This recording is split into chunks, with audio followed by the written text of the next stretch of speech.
जाति गणना को राष्ट्रीय मुद्दा बनाएगा इंडिया। इसी के आधार पर 2024 में बीजेपी को घेरेगा।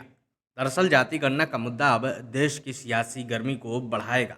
विपक्षी गठबंधन यानी इंडिया की समन्वय समिति की पहली बैठक बुधवार को नई दिल्ली में हुई। राकांपा अध्यक्ष शरद पवार के आवास पर यह बैठक संपन्न हुई। इसमें कई अहम फैसले लिए गए। इंडिया की पहली सभा मध्य प्रदेश की राजधानी भोपाल में होगी। अक्टूबर के पहले सप्ताह में विपक्षी दल ये जनसभा करेंगे।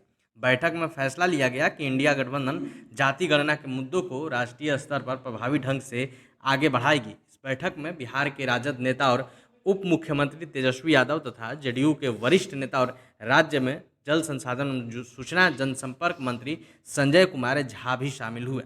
बता दें कि बिहार में जाति गणना कराया जा रहा है। इसमें कई अदालती पेंच शुरू से लगते आए, लेकिन आखिरकार पटना हाईकोर्ट की ओर से सर्वे को हरी झंडी मिल गई।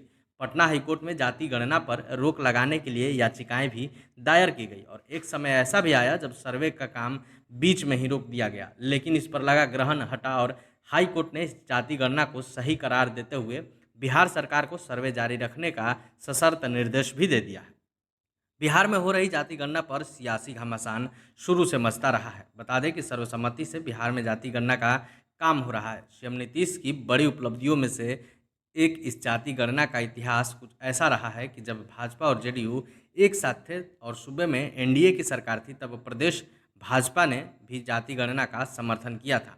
केंद्र सरकार की ओर से साफ कर दिया गया था कि जाति गणना केंद्र नहीं कराएगी, लेकिन राज्यों को अपनी ओर से अपने खर्च पर राज्य में जाति गणना कराने की छूट है। बिहार में जब सियासी समीकरण बदले और जेडीयू ने खुद को एनडीए से अलग कर लिया, तो प्रदेश में महागठबंधन की सरकार बनी। राजद और जेडीयू साथ आए और भाजपा को विपक्षी खेमा बनना पड़ा, जिसके बाद जाति गणना पर भाजपा और बिहार सरकार कई बिंदुओं पर आमने सामने हुई। महागठबंधन ने भाजपा पर आक्रमण करना शुरू कर दिया।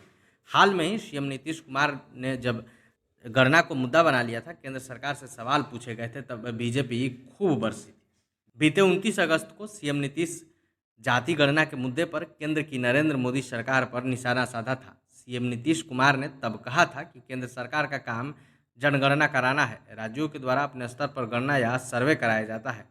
उन्होंने केंद्र सरकार के द्वारा सुप्रीम कोर्ट में हलफनामा बदलने पर तंज कसते हुए कहा था कि केंद्र सरकार देश हित में लिए गए राज्यों के निर्णयों में रोड़ा अटकाती है। वहीं नीतीश कुमार ने तब सवाल उठाया था कि जब हर 10 साल पर जनगणना का काम होता रहा है, तो 2021 में होने वाली जनगणना अब तक क्यों नहीं कराई गई। ऐसा पहली बार हुआ है जब केंद्र समय पर जनगणना नहीं कराए। केंद्र सरकार की मंशा पर सवाल खड़ा करते हुए नीतीश कुमार ने इसे गलत बताया था।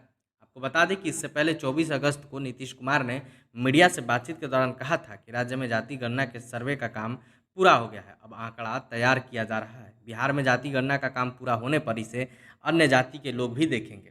कई राज्य अपने स्तर से जाति गणना कराना चाहते हैं। बिहार इसका एक मॉडल बनेगा। यह काम सबके हित में होगा। नीतीश कुमार ने कहा था कि सर्वे में मुख्य बात यह है कि अपर कास्ट, पिछड़ा, अति पिछड़ा, एससी एसटी सबकी आर्थिक स्थिति का पता चलेगा। पलायन करने वाले की भी वास्तविक स्थिति सामने आएगी। वहीं 26 अगस्त को लालू यादव ने अपने बयान में कहा था कि केंद्र सरकार जातीय गणना को नफरत से देख रही है। लालू यादव ने पीएम मोदी पर निशाना साधकर कहा कि पीएम कास्ट कास्ट करते रहते हैं, कास्ट इनको परेशान कर रहा है और बैठने नहीं दे रहा। केंद्र के द्वारा जाति गणना नहीं करवाया गया, पर हम लोग करवा रहे हैं। लालू यादव ने बड़ा सियासी निशाना साधते हुए तब कहा था कि लोगों की जाति और उनकी स्थिति जाने बिना कोई योजना कैसे बनेगी। कास्ट और कास्ट का उपद्रव सदियों पुराना है। सरकार विकास के लिए बजट देखकर खैरात नहीं दे पा रही है। यह लोगों का अधिकार है। आपको बता दें कि अब इंडिया जो है वो जाति गणना के आधार पर 2024 चुनाव लड़ेगी। फिलहाल आगे की अपडेट के लिए बने रहे मीडिया दर्शन के साथ। अगर ये खबर आप यूट्यूब पर देख रहे हैं तो चैनल को सब्सक्राइब करें। अगर ये खबर आप फेसबुक पर देख रहे हैं तो पेज को लाइक करें। वीडियो देखने के लिए आपका धन्यवाद।